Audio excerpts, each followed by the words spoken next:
Namaste. Today on Touch of Light, I'd like to share with you a little story that I call the treasure box. Some years ago, my husband Jyotish came up to me holding a little cardboard box, and he said, "This is all we have left after the fire." And I knew what he was in the box, and I knew what he was talking about, because on that day, we've mentioned this before, but a forest fire came and destroyed the Ananda community.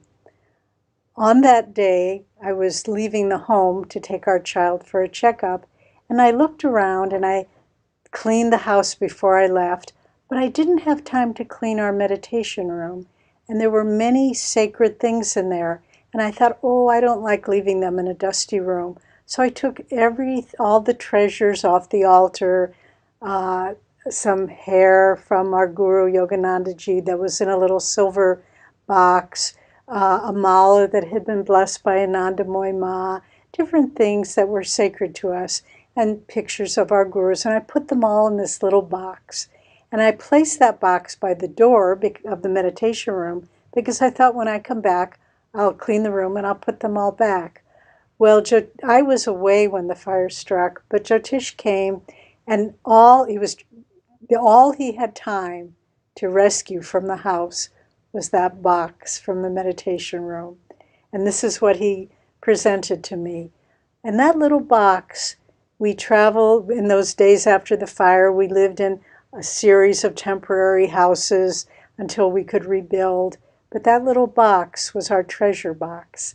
And that went with us from place to place to place. And we still have those things many years later. And you know, someday all of those things will go back to the astral world from which they came. But what that box gave me was the security to know that the only treasure we have in this world is God's presence and His blessings in our life.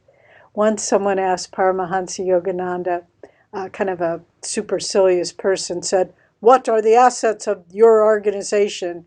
And he said, "None, only God." And then he went on to say, when God gives less, is because He wants to give the gift of Himself. So in our daily life, let's remember this. Let's not get too caught up on if we have this thing or that thing. It all can be gone in a moment. But our real treasure box is our love for God and His blessings in our life.